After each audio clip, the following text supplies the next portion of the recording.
पण हे जग, या जगातल्या प्रत्येकांमध्ये बदल आणायचा आहे तर आपल्याला सामाजिक बदल आणावे लागणार आहेत. आणि सामाजिक बदलांसाठी काही व्हॅल्यूज इस्टॅब्लिश करणं खूप आवश्यक असतं, काही मूल्य रुजवणं समाजामध्ये आवश्यक असतं. आणि हे तुम्हाला कसं करायचंय? कोणत्याही हिंसक चळवळीनं नाही, कुणाचं रक्त सांडून नाही करायचं. हे तुम्हाला करायचंय नैतिक शक्तीनं, नैतिक पॉवर आपली. म्हणजे कोणाचंही नुकसान न करता, कोणाला इजा न पोहोचवता, कोणतंही अनैतिक कृत्य न करता तुम्हाला ह्या व्हॅल्यूज रुजवायच्या आहेत. आणि तसा समाज जर आणायचा असेल तर सत्य आणि अहिंसा या गोष्टी खूप त्याच्या फंडामेंटल, त्याच्या रूटला जाऊन बसतात.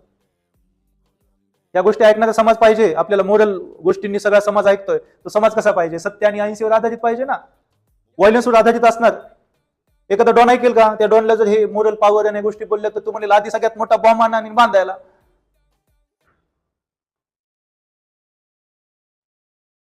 तर त्याला समाज कसा पाहिजे? समाज पण नैतिकतेवर आधारला. नैतिकता म्हणजे काय? सत्य, अहिंसा, खरं राहणं, खरं वागणं, खरं बोलणं. आणि तीच खरी हिंमत असते. आणि कशी हिंमत असते आता बघूयात पुढे, त्याच्यावरती चर्चा होणार आहे आपली.